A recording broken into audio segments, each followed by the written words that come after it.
So I had something planned to discuss last time that we weren't able to.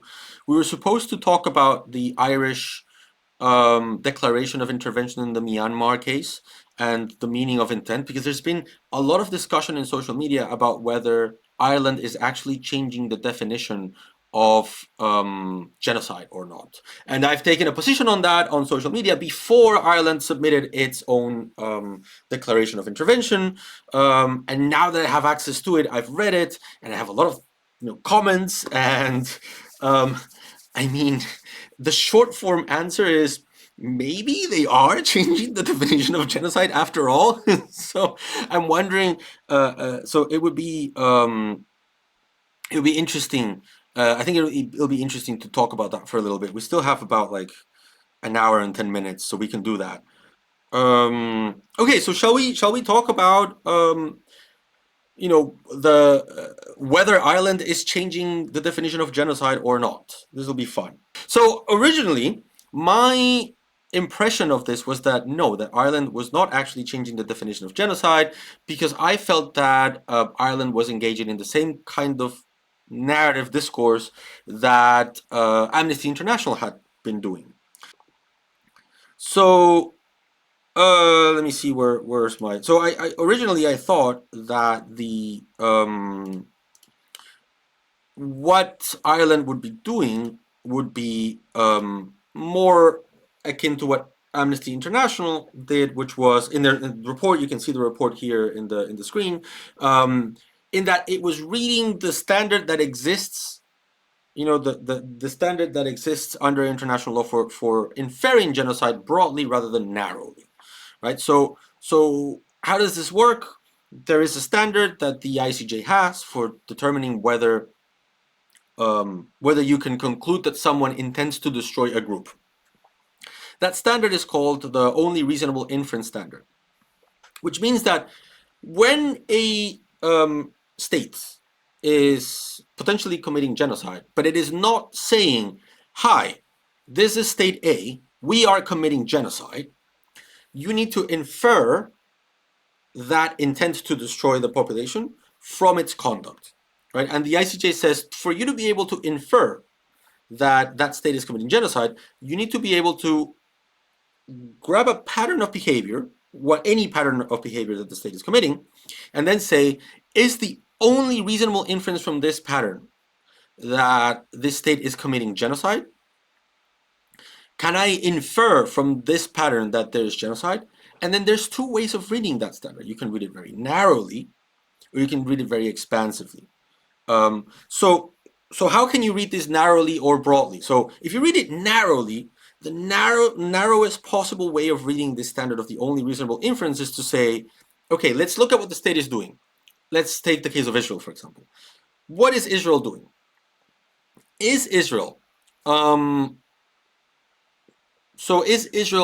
trying to commit genocide, or is there any other way that we can understand what Israel is doing that isn't committing genocide, isn't trying to destroy Palestinians? And so Israel comes about and says, well, yes, because what I am trying to do is destroy Hamas and rescue the hostages, right? Since that is, therefore, destroying Palestinians is not the only reasonable inference that I can make from this behavior, that's it, there's no genocide. There's another objective, therefore there can't be genocide, which is sort of like Judge Nolte said in his separate opinion, in his separate opinion for the first provisional measures order. So I love that there's a conversation about how cheap Japan is in the comments. So essentially, if there's any other thing that Israel could be doing, then there's not only one single inference that you can make, and therefore the only reasonable inference is not genocide, therefore there's no genocide. That's the narrowest reading you can get of the concept of genocide. Now, if you read this more broadly, you can say, okay, I'm analyzing patterns of behavior here. There's not just one pattern of behavior in Israel's attack in Gaza. There's several patterns of behavior. And so let's look at them. And what can I conclude from these patterns of behavior? And you will conclude from several different patterns of behavior within this like for example, the pattern of behavior of stopping food from going into Gaza, or the pattern of behavior of using 2,000-pound bombs. And sure, in some of them, you will look at the evidence and conclude that here the most reasonable inference for this is that yes, Israel is trying to rescue the hostages. That's why they launched an operation to rescue the hostages. So that's why they engaged in negotiations early in the beginning, that they wanted to rescue the hostages. But let's keep on looking at other patterns of behavior. Let's look at the pattern of behavior of the total blockade of Gaza. Is it reasonable to say that you want to rescue the hostages with that pattern of behavior? Probably not, because denying food to Gaza for a year is bad for the hostages. So from the evidence that you have at hand, it is likely that rescuing the hostages is not the only reasonable inference from that pattern of behavior. So can I infer from that evidence that it is reasonable to conclude that you are subjecting Palestinians to conditions of life that might make them be destroyed? Yes. That's one reasonable inference from the evidence. Are there others? Maybe. Collective punishment, for example. Or, I don't know, a crazy army, maybe.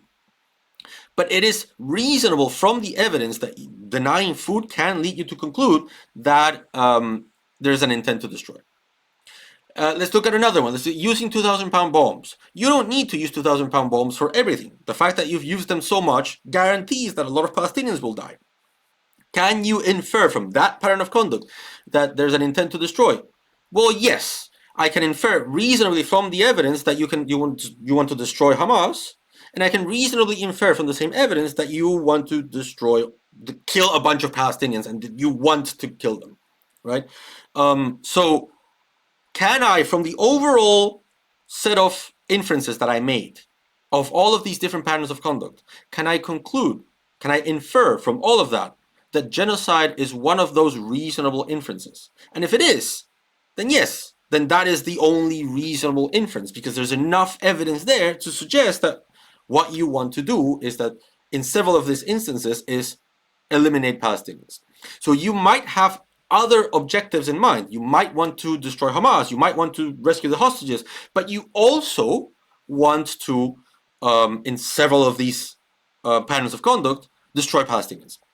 And once you get there, that means that you can conclude that there is intent, right? So that's what Amnesty is doing. That's the broad reading that Amnesty has for the same standard of the ICJ. Okay, and that's why when people said, "Oh, Amnesty is changing the definition of genocide," I forget what paragraph it was that Amnesty used, but there was a paragraph that Amnesty was using to say that we consider this interpretation too narrow and we want to broaden it. And so people started saying, no, Amnesty wants to change the definition of genocide. There I was saying, like, no, Amnesty is not changing any definition. Amnesty is actually just using the same standard that the ICJ uses and reading it more broadly. Okay, this is something that not just Amnesty has done, this is something that other actors have done. So I don't think that Amnesty changed any definition. In fact, if you look at, I'm going to put here another document here. If you look at this intervention here, this is an intervention in the case of the Gambia v. Myanmar, which is also a genocide case. This intervention by, so you can see here, Denmark, France, Germany, Netherlands, and the United Kingdom, sort of agrees with what Amnesty International did. The declarants note that the court's express reference to a reasonableness criterion is key to a balanced approach. The court highlights the central importance of reasonableness by observing that the notion of reasonableness must necessarily be regarded as implicit in the reasoning of the court, not least to avoid an approach that would make it impossible to reach conclusions by way of inference. So they're saying if you read this too narrowly, it'll be impossible to reach a conclusion by way of inference. It'll be impossible for you to decide that there was actually intent to destroy. Thus, when determining whether or not specific intent can be inferred from conduct, a court or tribunal must weigh the evidence before it and filter out inferences that are not reasonable. Put differently, the only reasonable inference test applies only between alternative explanations that have been found to be reasonably supported by the evidence. Right? So it's not that if there is any other explanation, there's no genocide. If there's several explanations, that is okay. There can still be genocide. which one of those is reasonable from the evidence? And if one of those reasonable explanations is you wanted to destroy the people, then there's genocide.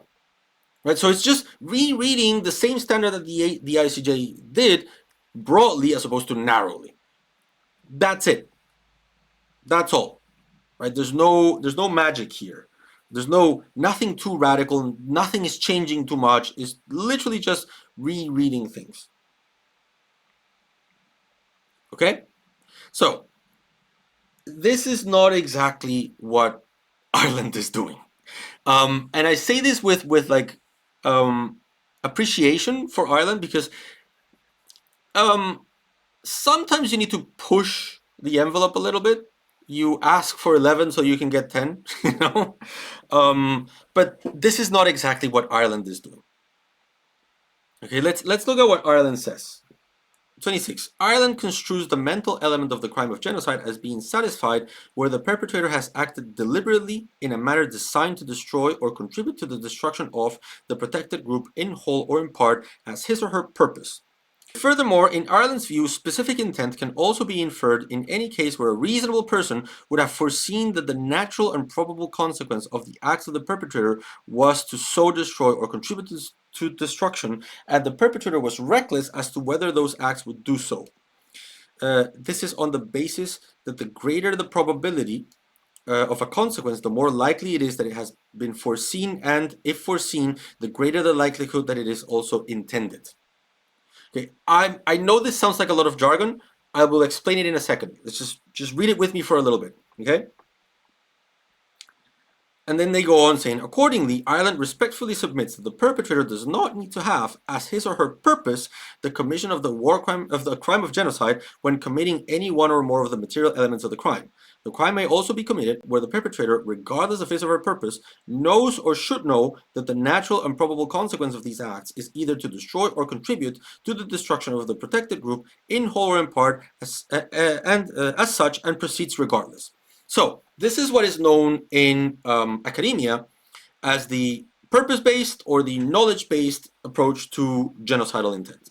This is an old academic discussion. I mean, I have an article from 1999 here by Alexander Greenawalt saying, like, rethinking genocidal intent, the case for a knowledge-based interpretation. This is the oldest example I can find. The general idea is, when do you intend to destroy a group? Right? Do you intend to destroy a group?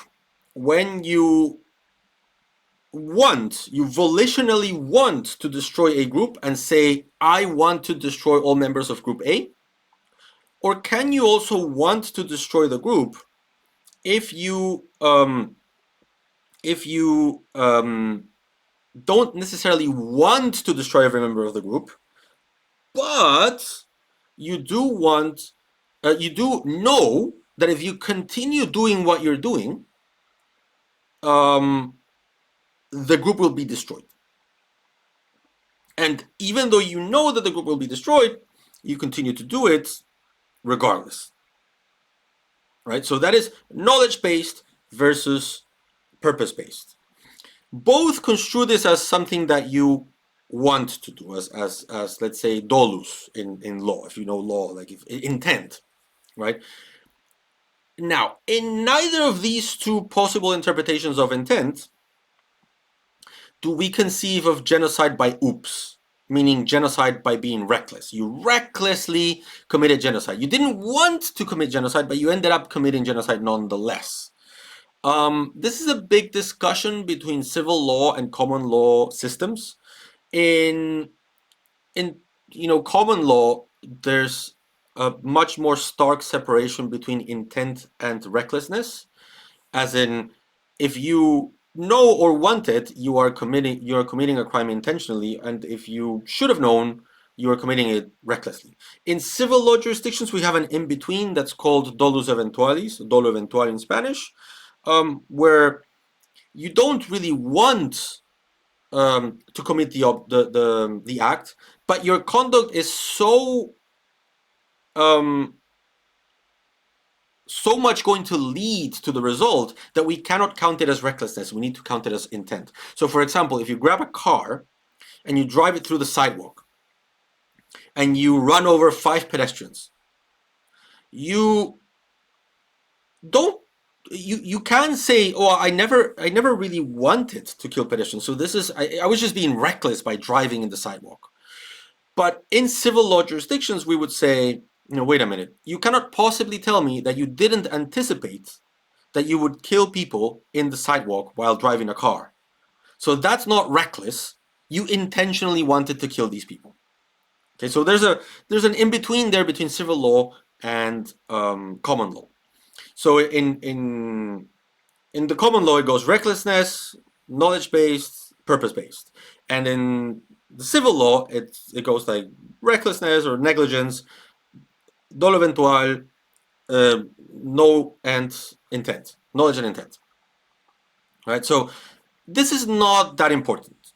Okay, this difference between recklessness and dolus eventualis is not that important.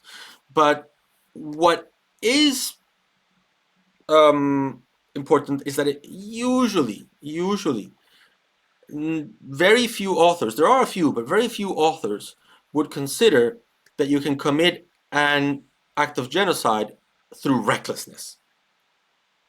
The discussion is usually between knowledge and purpose, but both willfully, both with intent, not by oops, not by like, oh, I should have known that I was committing a genocide and I didn't know when I should have.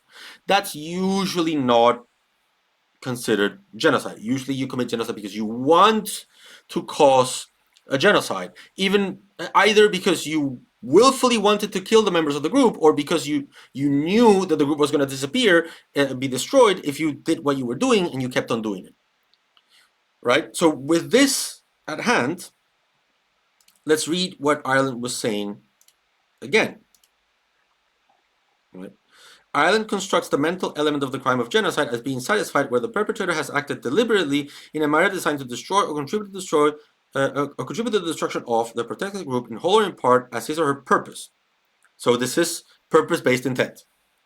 Furthermore, in Ireland's view, specific intent can also be inferred in any case where a reasonable person would have foreseen that the natural and probable consequences of the acts of the perpetrator was to destroy or contribute to destruction, and the perpetrator was reckless as to whether those acts would do so. This is on the basis that the greater the probability of a consequence, the more likely it is that it has been foreseen, and if foreseen, the greater the likelihood that it is also intended. So Ireland is saying some form of like dolus eventualis here. Like they're using recklessness as some form of dolus eventualis, as some form of like this recklessness is actually intentional, which is a weird thing for a common law country to be saying. Cocoa Craft 3R, thanks for following. Welcome to the community. So it is weird for a common law country to be stating something like this, something like saying you can commit genocide through recklessness, but that recklessness is probably intentional, because it sounds like dolus eventualis without saying dolus eventualis, and that's just weird. I'm not opposed to genocide by dolus eventualis, but then you should probably spell it out, right? And you should acknowledge that that is a very minoritarian position. I know a couple of like particularly Latin American authors that will say something like that, but in the common law world, it's not very very common. How do I know this? Well, let's read what Amnesty did. You know how they say that Amnesty changed the definition of genocide? What did Amnesty say on this debate?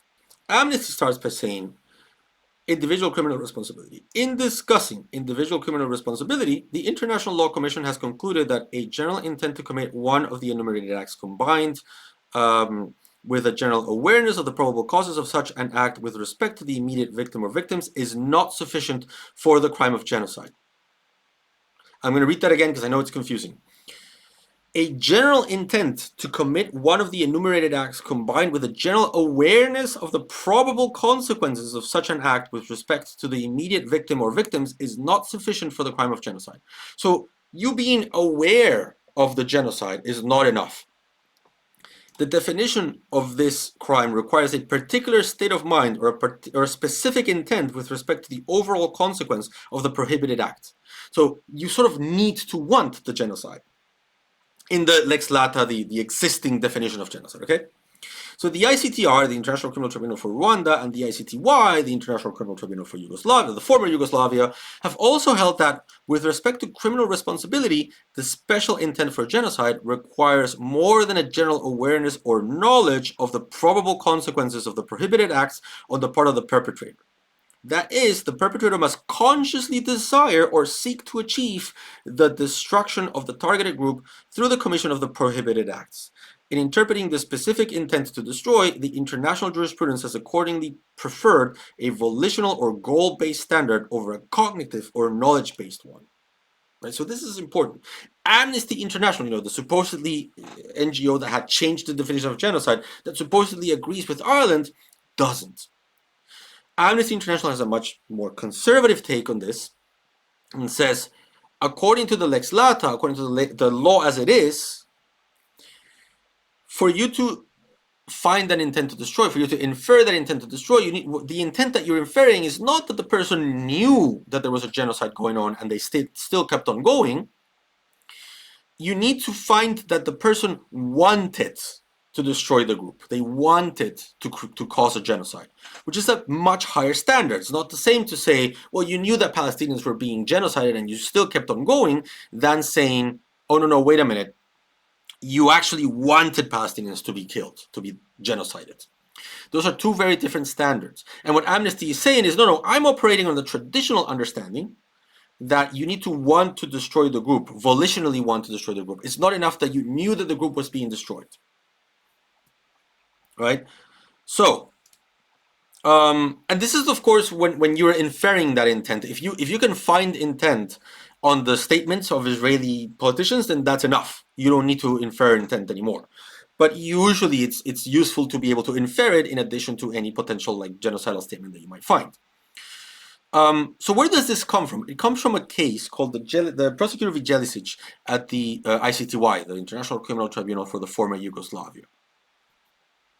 So this is early on the cases that involved the Serbian genocide in Bosnia and Croatia.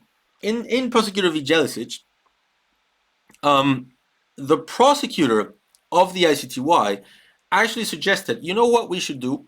We should have a knowledge-based approach to genocide. If you know that there's a genocide and you still carry out the genocide, then there should be a genocide. And the defendant said, no. If you knew that there was a genocide and you didn't do anything to stop it, that's not enough for you specifically to be committing genocide. You also need to want to commit genocide. Again, this super high standard is very difficult to prove. So let's look at what the Jelicic case said. It says here, the accused is charged with committing genocide or aiding or abetting therein. These charges are grounded in Article 7.1 of the statute, according to which any person who has either committed a crime or instigated, ordered, or otherwise aided and abetted in the commission of the crime without having himself directly committed it must be held responsible for the crime. Here, the prosecutor proposes a broad understanding of the intention required under Article 7.1 of the statute and submits that an accused need not seek the destruction in whole or in part of a group. Instead, she claims that it suffices that he knows that his acts will inevitably or even only probably result in the destruction of the groups in question. Furthermore, she states that the premeditation is not required. So this is an early on example of this knowledge-based concept of intent that the ICTY was trying to, that the prosecutor of the ICTY was trying to push. This is in the 1990s. So 86, the trial chamber notes that contrary to the prosecutor's contention, the Tribunal for Rwanda in the Akayesu case considered that any person accused of genocide for having committed, executed, or even aided and abetted it must have had the specific intent to commit genocide as defined as the intent to destroy in whole or in part. The Akayesu trial chamber found that an accused could not be found guilty of genocide if he himself did not share the goal of destroying in part or in whole a group, even if he knew that he was contributing to or through his acts might be contributing to the partial or total destruction of the group. It declared that such an individual must be convicted of complicity in genocide. So essentially, what the ICTY said in the Jelicic case was, look, if you know there's a genocide and you still continue doing what you're doing, despite knowing that you're contributing to that genocide, you are complicit in genocide. You are not yourself a genocidaire, which is why the ICTY had such a hard time prosecuting Serbians for genocide, because it was very difficult to prove that that person was in effect wanting to genocide Bosnians. So it's difficult. But if you actually specifically want to create to destroy Bosnians, that and only then and only then are you a genocidaire. In any scenario where you know that there's a genocide and you still contribute to the genocide, you are simply an accomplice to genocide, right? Which is a very early on, narrowing of the concept, if you will. And so when Amnesty did its own report, it said, I'm gonna play by those rules. I'm gonna say that for you to commit genocide, you need to actually want to destroy the group. And it's because of this that when the ICC Rome Statute was created, there was another crime that was incorporated into the mix.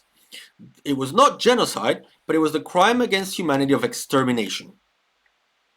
That crime against humanity exists more or less for the reasons that it is so difficult to demonstrate genocide, which is why the ICC prosecutor is actually seeking arrest warrants against Netanyahu and Gallant for extermination, not genocide. Why? Because the crime against humanity of extermination, if you go to the elements of the crimes of the ICC, this document that states what things need to be complied with for you to actually accuse someone of a crime, states that the crime against humanity of extermination has 4 elements. 1. The perpetrator killed one or more persons, including by inflicting conditions of life calculated to bring about the destruction of part of a population. 2. The conduct constituted or took place as part of mass killing. 3. The conduct was committed as part of widespread or systematic attack directed against the civilian population. And 4. The perpetrator knew that the conduct was part of, or intended the conduct to be part of, a widespread or systematic attack directed against the civilian population. What's the key difference then between the crime of extermination and the crime of genocide? Right, let me put the crime of genocide in parallel here. For you to commit genocide, the perpetrator killed one or more persons. Such person or persons belong to a particular national, ethnic, or racial or religious group. 3. The perpetrator intended to destroy in whole or in part that national, ethnic, racial, or religious group. 3. The conduct took place in the context of a manifested pattern of similar conduct. Right? What is the key difference between extermination and genocide, particularly considering that you can commit genocide by deliberately inflicting conditions of life calculated to bring about physical destruction? Right? The perpetrator inflicted certain conditions of life upon one or more persons. Such persons or persons belonged, this may be too small. Such persons or persons belong to a particular national blah blah blah group. The perpetrator intended to destroy in whole or in part that national, ethnic, religious, racial group. As such, the conditions of life were calculated to bring about the physical destruction of the group, and the conduct took place as part of manifest pattern of conduct. If you compare both, if you compare extermination and genocide through infliction of conditions of life, you will see that there's a lot of in common. Both have this conditions of life angle here. The crime against humanity of extermination says it, and the crime of genocide says it here. So both, let me make it bigger here. So both tell you that if you inflict conditions of life calculated to destroy a population, you commit this crime, right? So what is the difference between the two? What is the difference between the conditions of life in the crime against humanity of extermination and the crime of genocide? So the main difference would be, according to what the ICTY and the ICTR did, is that to commit the crime against humanity of extermination, you don't need to want to destroy the entire group. Whereas in genocide, you do. You intended to destroy the group in genocide. But in extermination, you don't. For extermination, the perpetrator knew that the conduct was part of an intended or intended the conduct to be part of a widespread or systematic attack against the civilian population. Right? The perpetrator knew that the conduct was part of a systematic attack. So if you know, you can commit extermination. But if you intend to destroy, you commit genocide. That's the lex lata most, current interpretation, the thing that is there according to the ICTY and ICTR. That if you want to specifically destroy a group, you commit genocide. If you don't specifically want to destroy the group, but you know that the group might be destroyed, you commit extermination. That's more or less the explanation. That's more or less the end result of the Genocide findings. Right? In one, you want to actively destroy, in the other, you don't. And this was let's say, a hard blow to those of us who, like me, I do believe that there should be a knowledge-based concept of genocide. That we should rethink intent to incorporate knowledge-based interpretations of intent as part of what makes genocide, a reality that matters, because otherwise it's so difficult to prove that intent that what happened with Serbia would happen in most genocides, which is you likely won't, you will have a very hard time finding genocidal intent, and so you might conclude that there is no such thing as common genocides. The genocide is something that happens every few decades, and it's not. Genocide is actually very common, and it's very rare that you will find, even in the most egregious cases of genocide, let's say like a conquistador that wants to colonize and conquer the Incas or the Aztecs, that you will actually be able to prove that he specifically wanted to destroy part of the group, as opposed to that he knew that he was destroying the group and still did it. So I guess the point is, either we conclude that genocide is a very silly crime that almost never anyone will ever commit, and we should just focus on extermination as a crime against humanity, or we believe that genocide is actually a crime that exists and we shouldn't have such high a bar. So everyone is trying to come to ways to overcoming this high bar for genocide that the court has set up. Some, like Amnesty International, do it plain from within the legal framework. Amnesty says, I acknowledge that there's no such thing as a knowledge-based approach to intent, so I'm going to work through your own standard of the only reasonable inference. I'm going to tell you that with your own standard, you can still find more, you can still be more accurate in detecting genocide. All you need to do is not interpret the one reasonable inference standard so narrowly. So I play within the rules. Others say, no, I think we made a mistake. I think we should not have a purpose-based interpretation of intent. We should have a knowledge-based interpretation of intent. This separation between extermination and genocide is silly. It's the same thing. We are just making it so that genocide receives this special status, and we make it harder to find genocide based on the mental state of a person as opposed to the actual conduct, the actual policy at stake. If the policy is the extermination of a group, it really doesn't matter if the people participating in the policy agree with it or just know of it, right? And so people like me will say, no, we need a knowledge-based interpretation of genocide, of genocidal intent. But that is not necessarily playing from within the lex lata, the law as it is, but saying we need to we made a mistake in the Genocide trial. The ICTY should have adopted a knowledge-based approach like the prosecutor was advocating, and not a more narrow purpose-based approach. So these are both types of attempts at telling the ICJ and the international institutions the concept of genocide is being read too narrowly. Amnesty International does that by saying, let's play by your rules, ICJ. Playing by your rules, I'll say we can read your test more expansively.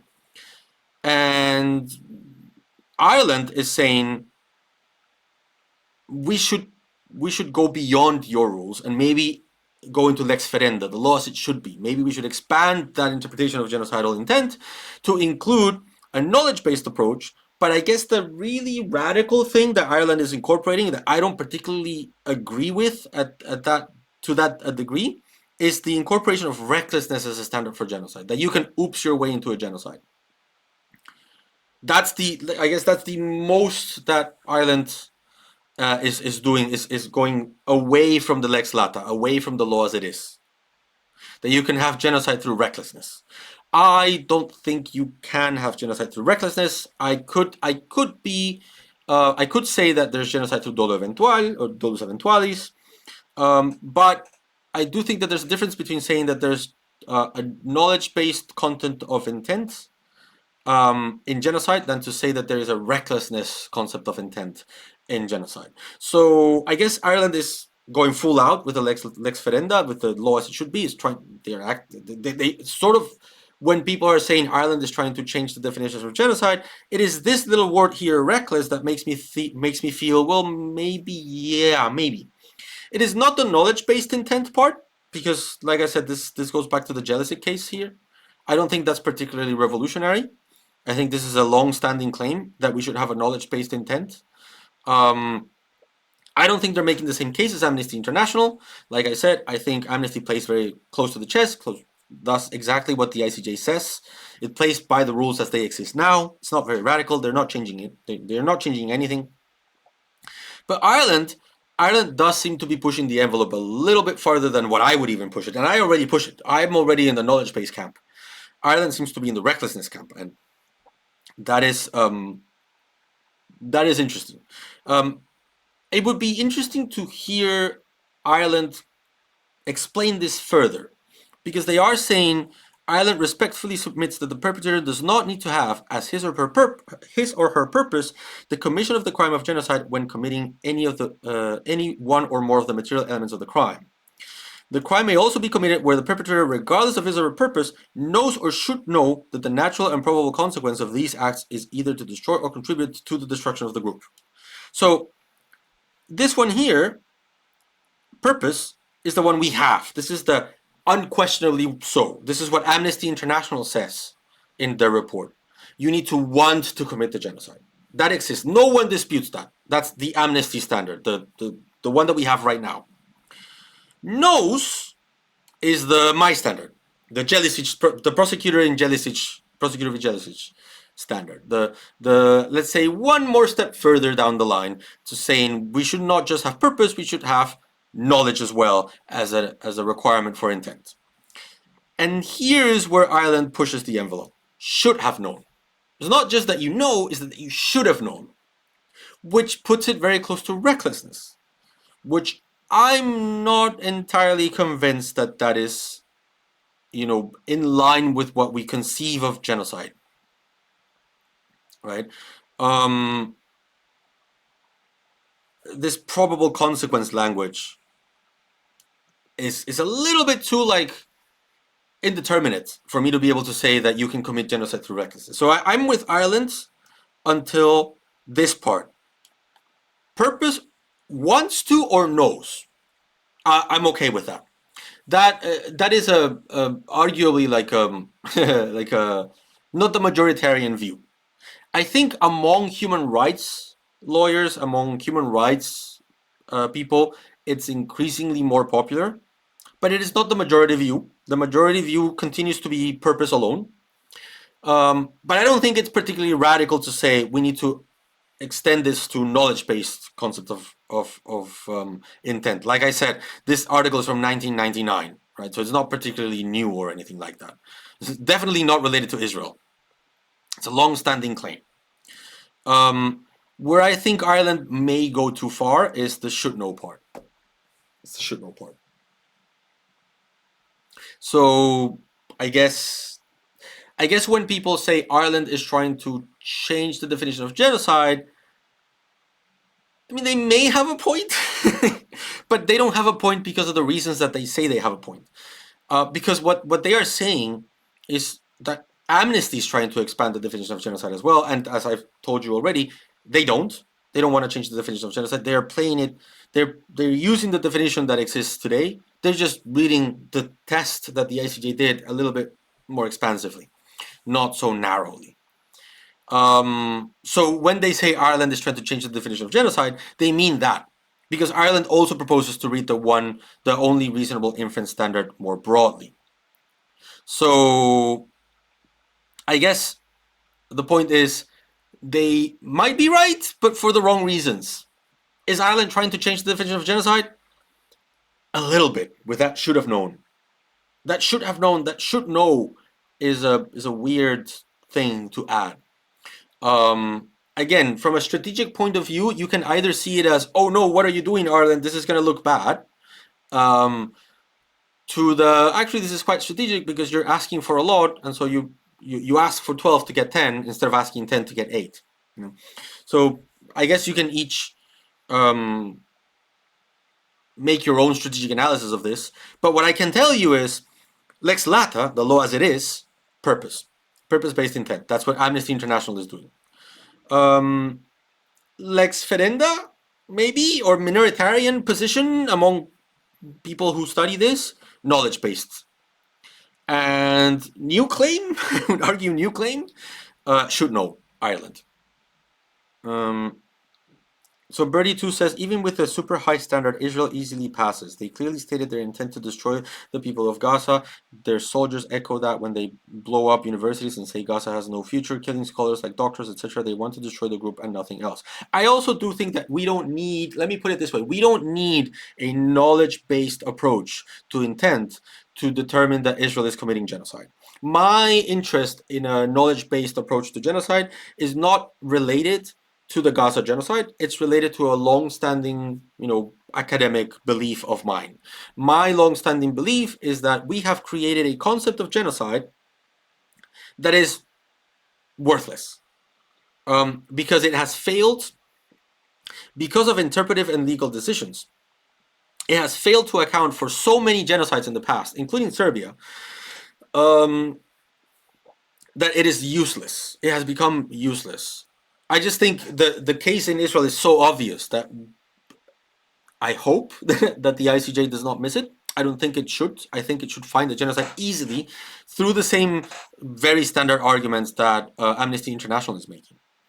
And I agree with Birdie. I think Israel passes even before we get into inference. By express admission, its leaders and its soldiers have said that what they want is to destroy the population of Gaza in several instances. So again, my discussion is not so much because of Israel. I don't think we need a knowledge-based or a should-have-known recklessness standard of intent to get Israel. I don't think that's needed.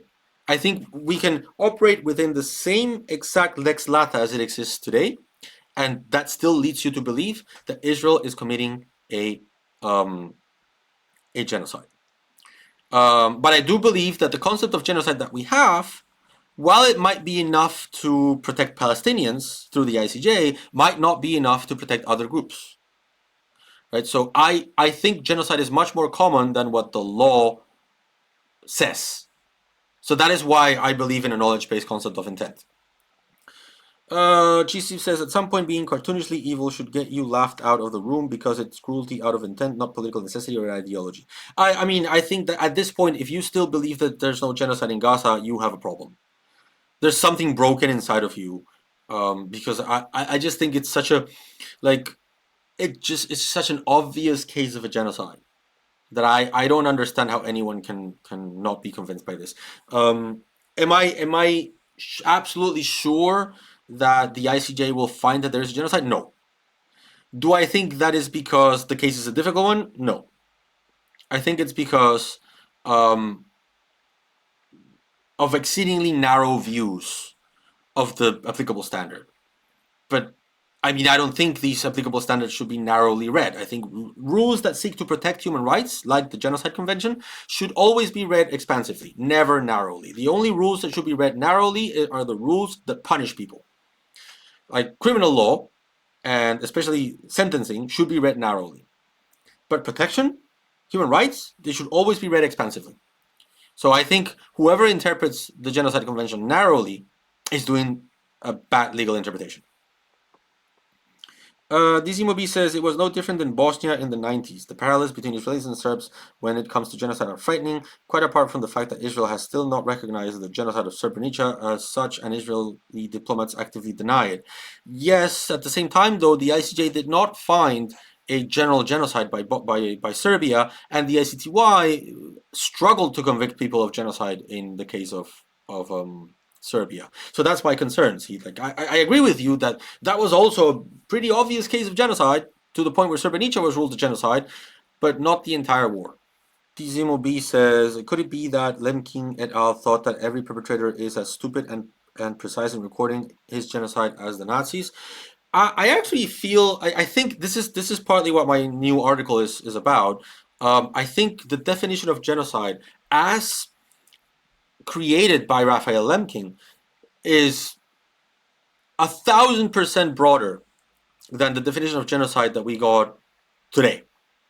And the argument that I make in my article is that the Lemkin's definition attempted to tackle a concept of genocide that is more in line with what genocide is. In my opinion, most times, not all times, but most times, genocide is what happens when a society follows the path of, quote unquote, development, modernity, you name it. And they want to develop. And in developing, they create this idea of this nation state that has to develop. The nation has to be glorious, right? And in that process, they will usually identify a minoritarian group that doesn't align with that nation that needs to develop and be glorious. That minority becomes an obstacle. And so at some point, the very requirement of seeking to be modern, seeking modernity, requires the group to get rid of the obstacle. And so that sometimes happens with deportations, sometimes that happens through discrimination, sometimes that happens through apartheid, and sometimes that happens through genocide. And so it's a very common development, it's a very common thing, in my opinion. It is something that I describe it as criminal modernity. I feel it's like it's a normal part of modern nation states to genocide as a way of developing. This is why indigenous peoples have been genocide almost everywhere, because they were seen as obstacles to development. And I feel that's what Lemkin tackled. But in translating that notion of genocide to legalese, throughout the decades, and in the Genocide Convention itself, we sort of watered it down. We turned it into something a lot narrower than it was in Lemkin's words. So, typical example for me would be, I think that under Lemkin's original definition of genocide, the entire Holocaust, from the Nuremberg laws in 1935 to the end of World War II, the entire thing was a genocide under Lemkin. But under the current definition of genocide, in the narrowest reading, so not the amnesty reading, not my reading, but say the Israeli reading, there would only be a genocide as of 1941 and the final solution, as of the systematic extermination of European Jews. And I think that's messed up. I think that's wrong. I think the entire Holocaust was a genocide. But I think we have constructed a concept that is so useless that it wouldn't even allow us to say that the entire Holocaust was a genocide. In its narrowest reading, of course. If you do what Amnesty did, you would likely arrive at the conclusion that the entire Holocaust was a genocide. But the fact that this possibility exists, that this is a reading that exists and is out there, is absurd, in my opinion. So yeah, this is basically the argument that I make in my forthcoming article. So as soon as it's out, I will do a stream with you guys and I will explain it to you. But yeah, so essentially, we managed to cover this. Let me go back to this. We managed to cover the definition of genocide and whether Ireland is changing it. So if someone tells you that Ireland is trying to change the definition of genocide, Maybe, but probably not for the reasons that they are claiming. If someone tells you that Amnesty is trying to change the definition of genocide, no, they're not. They're actually pretty conservative in their approach. They just arrived at the logical conclusion that Israel is committing genocide. And if someone tells you that Human Rights Watch is trying to change the definition of genocide, tell them that Human Rights Watch didn't really conclude that Israel was committing genocide. It concluded that it might be committing genocide. So again, they don't know what they're talking about. So yeah, that would be the summarized version of all of this.